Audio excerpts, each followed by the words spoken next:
Welcome to USA Global TV and Radio, where our mission is to provide education, entertainment, hope, and inspiration. USA Global TV and Radio connects you with experts and audiences all around the world every single day to help you succeed in business and to live a richer life.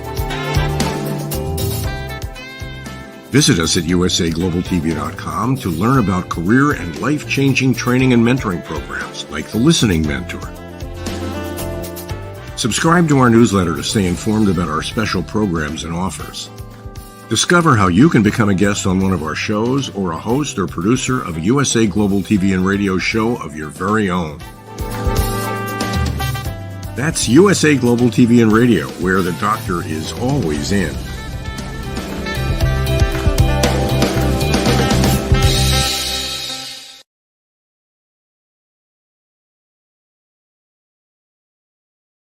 Hello, everyone, and welcome to USA Global TV and Radio. I'm Dr. JACALYN KERBECK, and we are thrilled to have you here for our show, Coexistence and Sustainability. We have a fascinating topic today, one which we haven't discussed before, I believe, which is snow leopards. They're so beautiful. We're going to find out more from the expert and star of our show. Her name is Pet Psychic AMINAH, and I want to just say thank you to her. She's been with me since the very beginning. I cannot say it often enough because we didn't even know each other. We met on LinkedIn. We connected. There were some technology glitches, actually, I remember, for our Zoom call, but we connected, and I've learned so much about her, which I'm now sharing with other people outside of the TV show, just about what we can do, how we can help in small ways to keep this planet going at a high level so that Mother Earth isn't crying. Okay, let's welcome Pet Psychic AMINAH to the program. Hello. Hello. I need a copy of that. I gotta get a recorder or something. Say, "Ooh, push play." There's my intro. Push play. You can watch it on YouTube. There you go.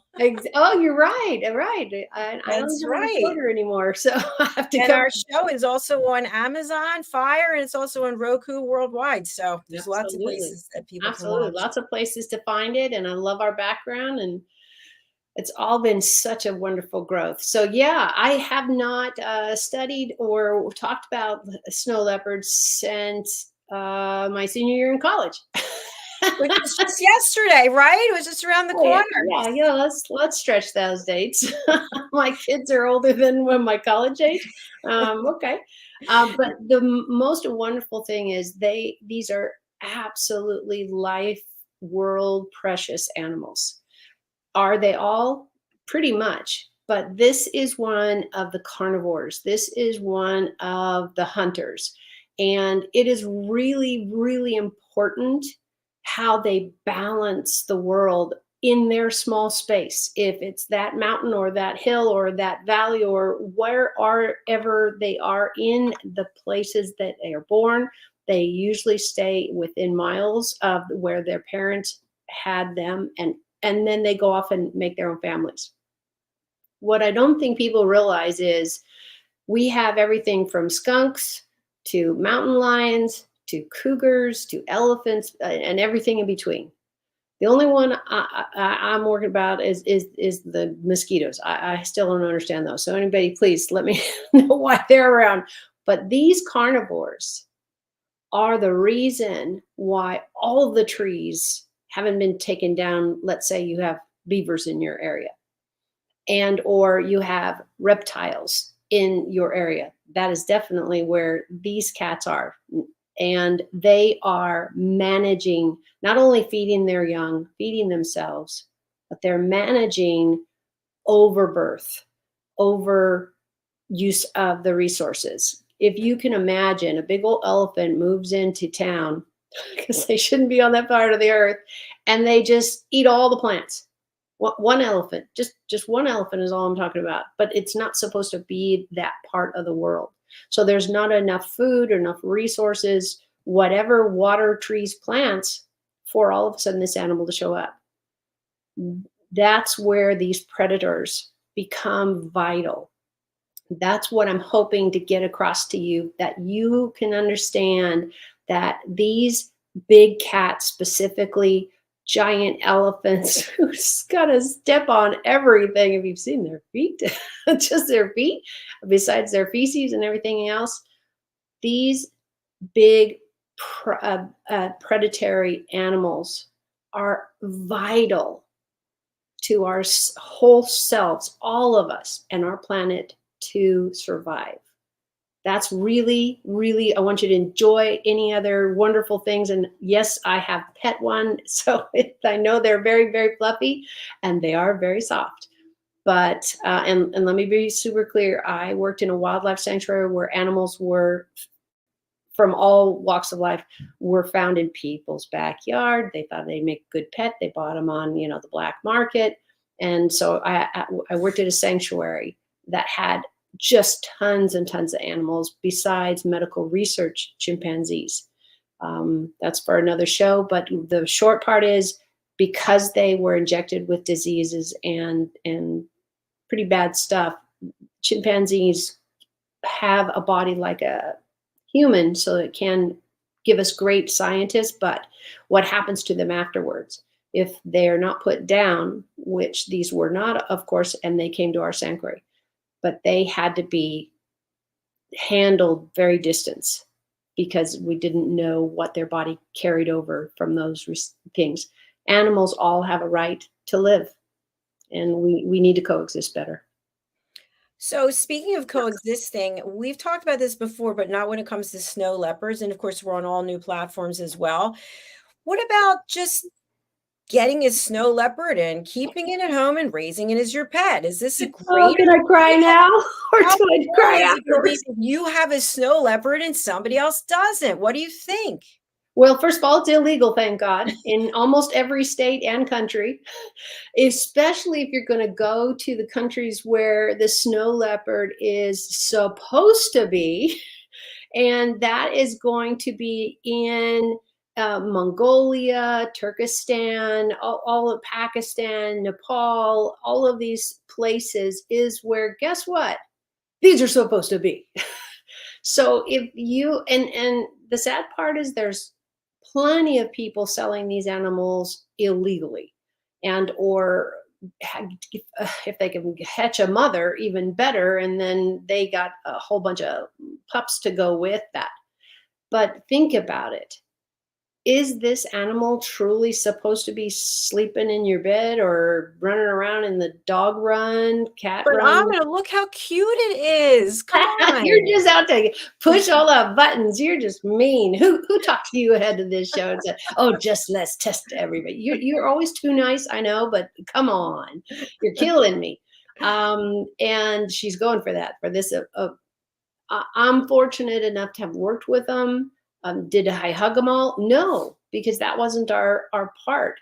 This was in the Los Angeles area, and there's a million studios, TV, shows, all kinds of studios. Some of those used to, I don't know what they're doing now. I've been out of that job for about 15 years, is where do these animals go when, let's say, the MGM lion? It's the perfect example because we actually got to work with him. The MGM lion, of course, there were lots of them, or at least a few. What happens, Dr. Jacalyn, what happens when they retire? When they're no longer, the arthritis is kicked in, they're eating too much. Do you realize how much it costs to feed a carnivore? Like half the deer for lunch and half the deer for Are dinner. they doing intermittent fasting, do you think? Or No, I don't think so. Intermittent fasting is when the person is like, man, I couldn't get the deer. You wanted the deer. I got the bunny. Either way, it's a lot of meat to go through, and you're going to get cozy with a butcher. Okay, but you better have about $3,000 a day to buy enough meat for a carnivore. This is not, we'll supplement it with little vegetables and little they're kale. not like the iguanas that are just eating the hedges and whatnot. They want Right. some serious meat. And they don't, that's a great example, because as they eat the hedges, they don't usually take the roots. So what happens? It regrows and it rains, and they help with a few little pellets of manure, literally little bitty ones. That is not the same as the big cats or a big, or I don't even have to say big elephant, duh, as of an elephant. And I have seen those poops. You don't need another garden issue after that. You need manure. But where do these animals go? Well, they go to a sanctuary like the one I worked in. But is it the right place for them? No, no. I always tell the saddest story about the compound that I worked in. It was in the LA Hills, so we were very, very far from just everybody. And that was the way it needed to be. And our cages were on soil most of the time and had great elevation. And we did everything we could. We did a lot of enrichment. Do you understand this term, Dr. Jacalyn? I'm going to assume everybody's kind of, what does enrichment mean? To grow, to... Well, it can, but in the world of captive animals, enrichment is like you getting out the laser light for your cat, and they run around and go, oh God, let's get that. We have one. Our cats just go nuts for those little laser lights. And now everybody sells them, but it's about enriching their mind, making sure they not only have good food and their health is good. So we have veterinarians on site, but also what do they do all day? Let's say they're a herding animal. Goodness sakes, you get a couple of sheep together, you get a couple of cows and whatever, and bulls and everything, and they're wanting to walk 7 miles. I don't think anybody does that in a sanctuary all day long. So you have to have other things that enrich their mind. And being on these teams where we created this was just amazing. And it was as simple as, we all know what Bengay is, right? Yes. Great stuff for your muscles. Or it comes in like a Vaseline type of consistency. We don't put a lot. We just put enough for a scent, maybe on a piece of cardboard. The neat thing about cardboard, and you can do this with your pets at home. The reason I bring this up also because it translates to a pet, a dog or a cat. Cardboard is chewable and they will rip it up. So be careful, don't get them a lot. But just think about the cardboard boxes you get with a shipment or not, or you're moved and you're done moving, you got all this giant box. So you could take bacon that you just fried and take the fat and put it on the cardboard. You can take chicken juice. You can just anything that'll create a smell. For an animal, that's pretty much everything. You can do like a mint leaf if that's a lizard, somebody who really likes some kind of greenery. And then you hide it in a box, in a paper bag, in all kinds of things that are safe for an animal to tear up. A paper bag, kind of inert, as long as you don't have any stickers on it, you didn't write it in ink pen or a Sharpie or anything like that, and you can hide something. And it can be, if you're going to do like a scent, you can put it on a cotton ball. Literally, just saturate a little cotton ball, throw it in the bag, and then go hide the bag. Man, your dog, cat, lizard, whatever you're doing, parakeets, these are all very highly intelligent animals that need stimulation. And they're going to go around and hunt that down because they're trying to figure out, where is it? Where is it? You're trying to pick a scent that engages the animal's higher learning. Their nose is very specific. And they spend time looking and figuring it. It would be like you and I getting, I don't know, math projects. Or, for me, with all the plants that I love, my joy, and sometimes I'm too tired, but I get to it, is make sure I pull all the weeds before they become a part of the plant. Because sometimes they get in there. And my problem on my patio, because I don't have a yard, is the birds. Because every time one of my neighbors decides to put out a bird feeder, they come up and they eat all the things, and then they come over and they drop the remains in my yard. And I tell you, I've got a few plants in my pots, and I'm going, wonder what that is. Because I do have a question for you just about the weeds, because I think this is important. When you're pulling weeds, are you literally taking your hands and pulling them? Are you wearing gloves, or what are you doing? I'm going to be truthful. I love the contact with the soil. As an empath, that this is a very organic thing. Is it good for my hands? Oh no, probably not. But I also keep my nails incredibly thin, short. They're already thin. Yeah, that's, try all the iron I have to take just to keep that up. But I have decided years ago, when I was doing it for the city, I gardened for the city on 10 acres, and we taught the kids how to do it, and blah, blah, blah, blah, blah. Lots of experience commercially and in my own, so in the breadth of my own experience and my own family. So you have to decide what you're willing to do. For me, I decided that contact with the soil was a contact to my heart and to who I am as my inner person. So I am okay, and it hasn't really done much damage, but because I do wash it off. But I love getting into the soil, feeling their roots, having that contact with those plants, because they are alive for all of us, but they're really alive for me. Yes, do I talk to plants? Absolutely. Absolutely. Because it's me. So I encourage you, when you don't have anybody you're hurting, you're not doing anything illegal, and you decide, well, I know the doctor would like me to do X, Y, and Z. And sometimes you have to pick your mental health a little bit over your physical health. Everybody needs to make that choice and go in with knowledge. I know I should be wearing gloves. When I was working for the city landscaping and teaching landscaping actually to the youth, it was necessary to do one plant that I had to wear gloves. And I ran for them just as much as the kids did to make sure we all had gloves. Dr. JACALYN, you figure out one plant.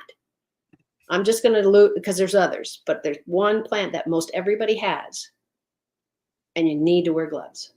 It's essential. You could get sick. Must be poisonous then. Not quite. It has It just thorns. bites back. It bites back. It's a snapper. Now, see, you guys have those. We don't have them in California, but everybody on the planet has these stupid things. Sorry. I don't care for them because they're done to death. Everybody has them. We have acres. We have an entire square plot in part of the city just with these stupid plants.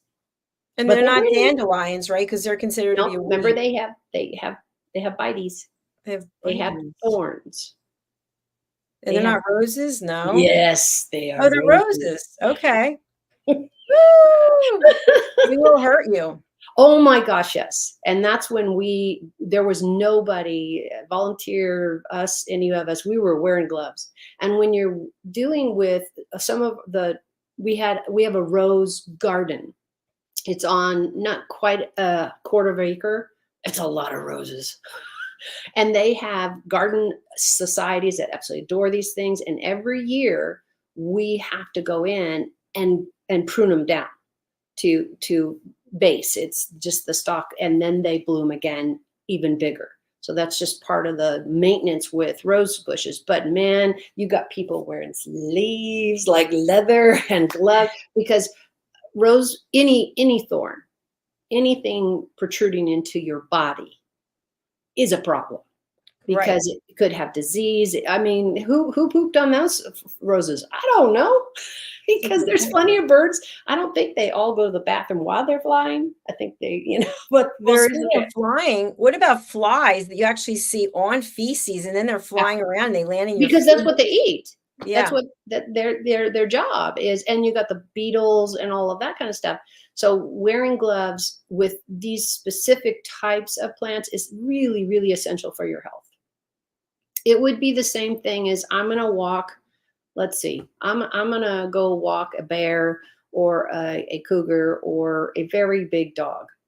And he could probably pull my wrist out of the leash and just drag me down the street if he doesn't want to. So training your pets is essential. But if you have a really powerful breed, big animal, Saint Bernard, whatever, gloves and those types of things, even if they're fingerless, but they cover your wrist, they give you support, then this is going to be really the long game. You really want to do that, because your hands, I'm going to tell you now, I don't have any cartilage in my hands, in my wrists. and that's a different story. But I'm telling you, as a person who knows, these are things you can prevent. These are things you don't have to have happen to you if you get the right gloves. And go to any reputable nursery. They will walk you through, this glove is for this glove is for this is how thick it is. And you'll take that education through the rest of your life. If you're walking the dog and you don't have maybe the best leash, you can wear gloves, with the ones with the Velcro, so you're not messing with them. But the nice thing is you're keeping yourself safe and you're keeping your pets are safe. And that would be from, don't walk on a hot day, because your poor dog is walking around there with no shoes and tennis shoes on. And you need to go from what you need and what your animal needs or your plant needs. That's such a good point that you brought up. I know we talked about it on other shows, but like today, it's probably in the 90s and people are out there with the dogs, and I'm thinking that ground has to be higher than 90, I would think. And the dogs can get burns, can't they? Oh, easily. Just as that, the same as you and I. Imagine we don't know that somebody just used the burner and it's not a gas, it's a coil. And you go, oh, I'm just going to, it could be that 2 seconds, less than 2 seconds. That was a millisecond. And I don't know you, I've gotten burned and I've got the ridges to show. And luckily I treated it and I wore gloves for a while just to let the skin get a chance to heal. But think about it. How many things do you use your hands for? How many about your feet on the beach? You could walk on the beach and it's blazing hot. Oh, and you and I both know, I mean, you might have more research, but we did a lot of beaches when I was growing up, and we would find bottles in the sand. And you wouldn't know that if somebody cracks it, if somebody steps on it, because they didn't bother to clean up their area where they were sunbathing or whatever. That was the one thing that I really was surprised as a child going to all these places. And we would find beer bottles and glass bottles and all kinds of things in the sand. It's just an accident waiting to happen. So, I get asked all the time, why are you picking up the trash? It's not even yours. Because I can, first. And second is, how is it making a problem for you, but which I don't say. I know. I love that. Like, why is it the other person's business? Well, exactly. And I'm going, because I can. And I have now started using this as my mantra, because people are like, well, why'd you do that? Because I can. Because I'm tired explaining. I don't need to explain to you why I picked the paper up, or why I picked the gum wrapper up, or why I wore short sleeves today and you wore a jacket. I got short sleeves too. Yeah, just like, again, what I want to say is, and why do you care so much that you need, if this is an argument you're trying to start, it's not going to be with me. There's so many times we don't know what people do. I think, Dr. JACALYN, and I'd love to get your input, is just ask. If you ask politely, if you ask with no ill intentions or bad energy, well, goodness sakes, I don't know how to do that, like somebody's trying to one up you, that's on you. Then I really encourage you to figure out what matters to you and what doesn't. What can you leave alone? Life will be so much sweeter when we treat people with that they deserve respect before the respect is challenged, or before you go and say, well, why do I have to respect them? Kind of wish you'd have thought that through like 6 days ago, months ago. I think everybody deserves respect. And some of the most needed in my world are the handicap or the shy person and everything in between. But in my world, I absolutely adore shy people, because obviously I'm not. But what I find is they're like a Christmas present. I don't know, Dr. JACALYN, if you've ever thought of that about shy people, because I can't imagine you've ever been shy. But I mean, sure, we have times where we go, I don't really want to be here. I don't want to talk to you. That's not necessarily shy, but people can look at it that way. Believe it or not, I am an introvert. I know you don't believe that. I'm not really a people person. Well, and that makes sense why you're so successful with having this show, with your studio and all that kind of stuff. Some people would find that, really, really restrictive and lonely. And you get to talk to 500 of us fabulous people all day long. I think you'd want to go home and take a nap or, oh, thank God, I don't have to talk to those people for 2 whole days. I get to do this. It's a gift, really. Exactly. And that's what I'm encouraging people is try getting out of your bubble a little bit. And if not, let me give you reasons why it'll save your life or somebody else's. And it could be just joy. It could be just, I have honestly gone up to people that I didn't know and said, oh my gosh, you have the most beautiful hair I've ever seen. And as a person with not much and no body to my hair or anything like that, I just love it. And then I walked away and I could feel their energy change and go, wow, that was really neat. And just like it was probably 2 days ago now, I was walking up, watering my plants, talking to my plants. They're all over my stairs and up to my door. And one of the neighbors that I don't talk to very often, we're kind of all in different places, but all of a sudden her and her daughter come walking up to me pretty, pretty fast. And I'm like, oh, okay, what's this about? And I see that she's got a fledgling, a baby just out of the shell bird. And I'm going, oh, she's bringing me a bird. She's bringing me a teeny, teeny, tiny bird. What I had failed to remember is she and I a year ago had a conversation about some kind of animal. So obviously she knew what I do and what I don't do and all that kind of stuff. This poor baby literally was barely bigger than our thumbs and not a fledgling. It looked like it was one of the tiny, tiny birds that we have that fly around us. I don't know their name, so I can't help you there. And it was just giving her the support of this is what you need to do. This is how you need to help her. You need to get a hold of this organization that will rehabilitate her and get her back to the wild and all the steps she needs to take to get to that place. So you never know with something that happens. And I rescued 6 babies, 3 years, a year apart. The mother bird kept putting her babies on a nest at the top of our what is the thing over our ovens that do the pipe that has the air in it? Fan? Yeah, it had a fan at the bottom. Microwave? So she would go at the top of our clay roof, put a nest. She did this for 2 years, and I'm thinking, woman, there's natural selection. Be careful. You might be at the top of the list. Because I'm like, all of a sudden I walked into the kitchen and all I hear is beep, beep, beep, beep, and my cat is going crazy. They're like, I hear birds. And I'm thinking, well, I don't have a recording. So, and I had to go through all my cupboards because I knew, okay, it's in the kitchen. Okay, which cupboard? Because they go beep, beep, and then they'd stop. And I'm like, okay, somebody poke a bird or something and tell them to go. So anyways, 2 years in a row, this mom put it by the opening vent to the oven and the stove, and the birds fell in. And the birds fell into our roof and our house. So I was able to dismantle this section where, you have that fan for the heat, over the stove. Yes. They were just in that perimeter and around the side. They found this little bitty space. And so I was like, there's no way she gets down here and I can't leave them out front. We've got too many wild cats and they're not high enough.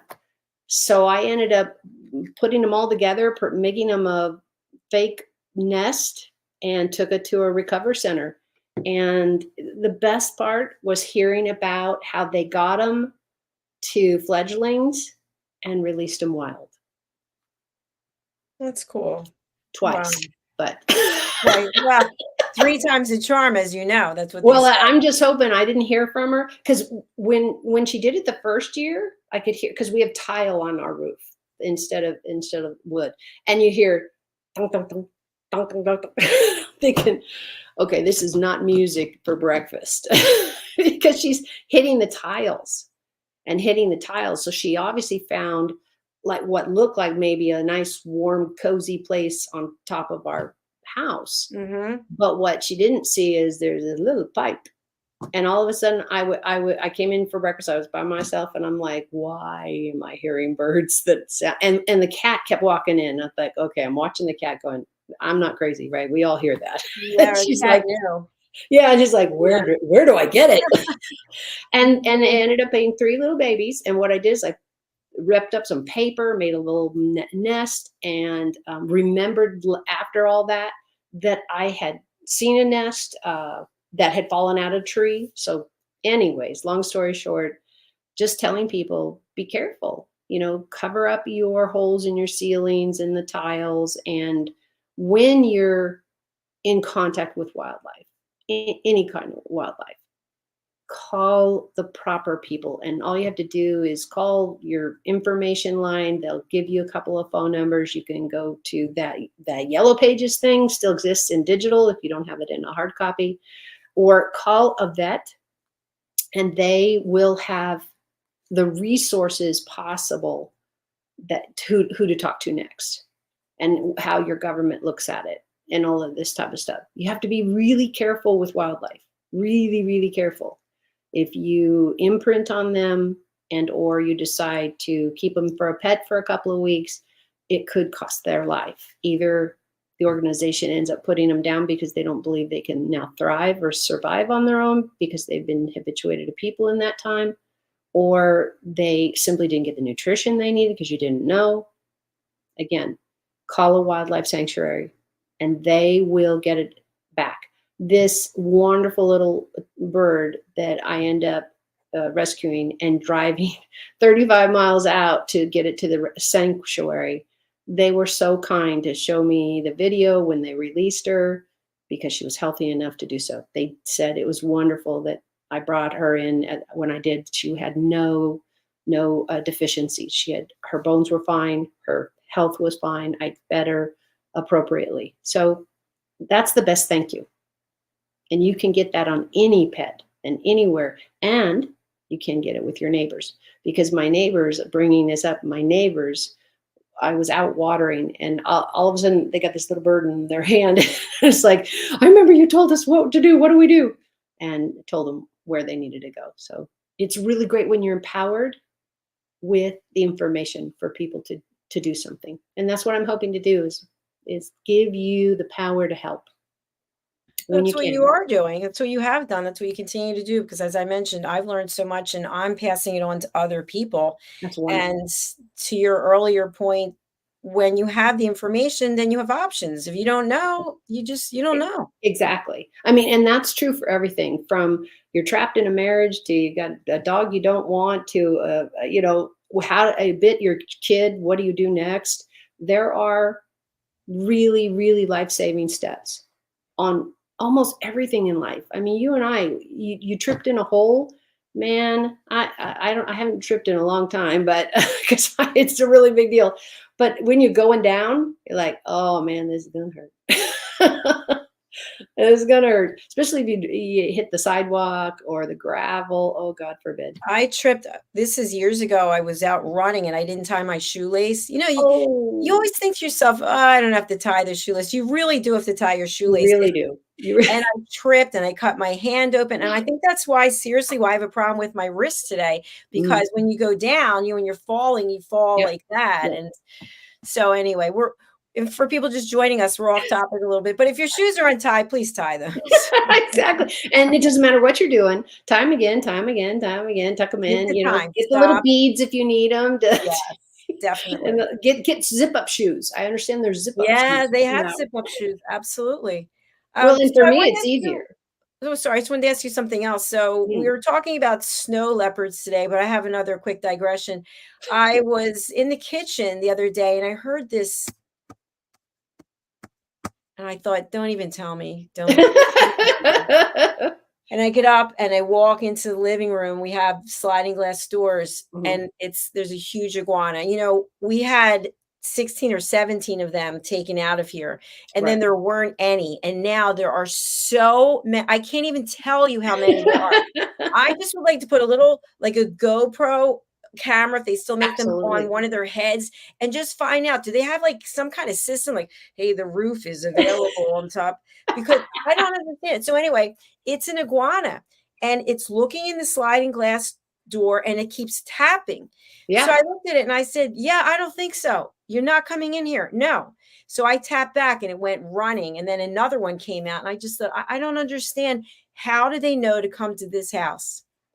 Well, they're trying all of them. It's a absolute game of cards.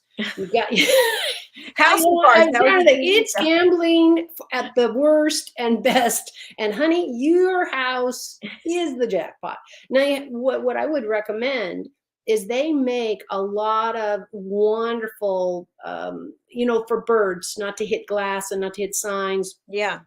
These alligators, these lovely dinosaurs don't understand glass.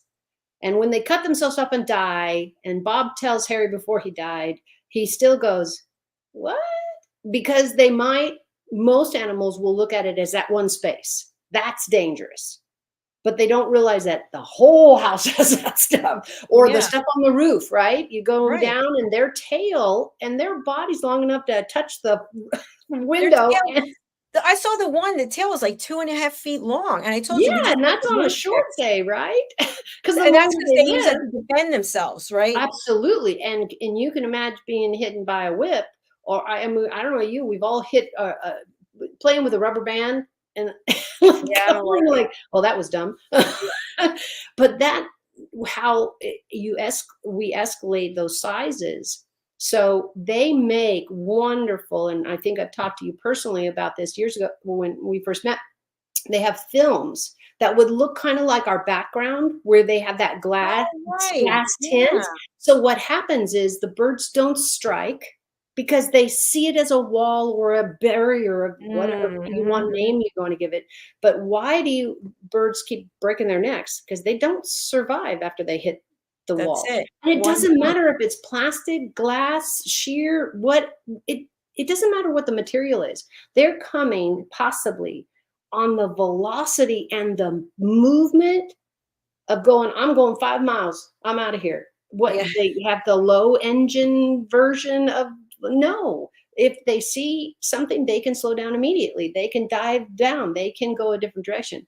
But you brought up a really great point, is you've got to put that film up.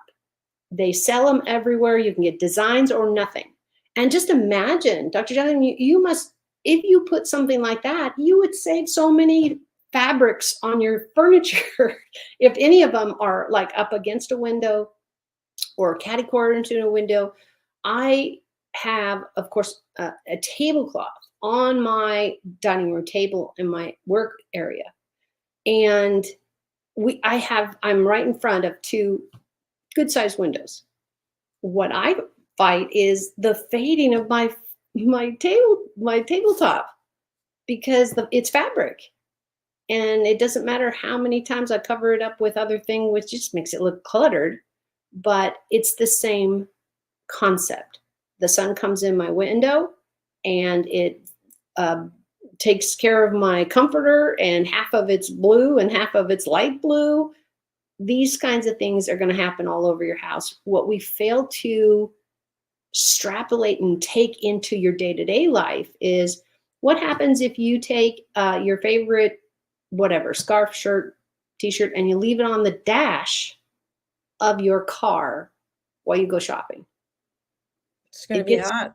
Yeah, it gets sunburned, and maybe you don't see it with the first time you do it, but you did a third time, a fourth time, and and you got, places that are no longer blue, they're kind of gray blue. All of this happens also for the animal world. So what I love is that the industry in animals and mini selling, again, if it makes money, a lot of people will build and they will come. So screens now come in this sticky part for windows.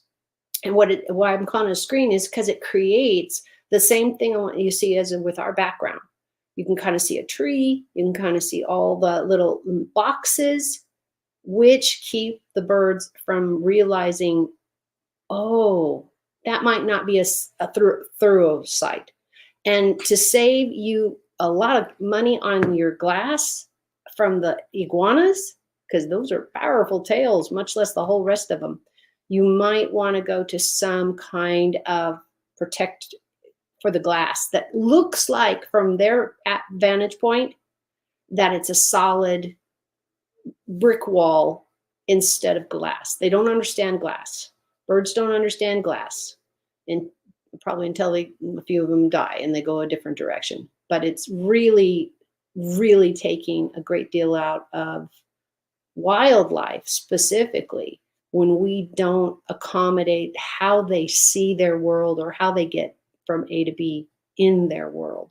You gotta take that into consideration when you're building and when you're creating something. You want to build a great little little cottage house for your kids?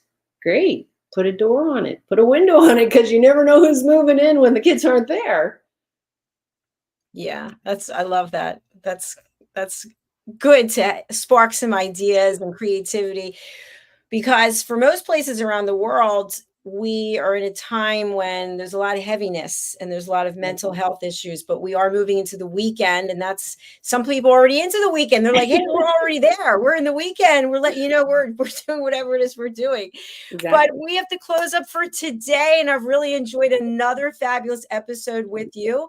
I'd like to invite you to be my guest for the reunion show. I'll reach out to you about that. We're having 2 different episodes. Love to have you with me. So what's the best way for people to get in touch with you? I try to make it simple. bridgingworlds.us. If you want to know my resume, you want to see stuff I've done, I'm on Facebook. It's just a lot of easier, lighter things on Facebook. And my website is truly the best way to get to know me and these shows. I'm so, so blessed. Dr. JACALYN and I tried this out, I don't know now, almost 2 years ago. And then just loved the rapport we had. And we're both on the same planet and journey on this planet, God willing, of teaching and sharing our knowledge. So USA Global TV, and you'll get those links also from my website. It's all there. Join us anytime. And you can go back and see all our crazy things we talked about and the new backgrounds we tried. And I don't think we had any clothing problems or anything, but there's something to drive for. There's time. You never know.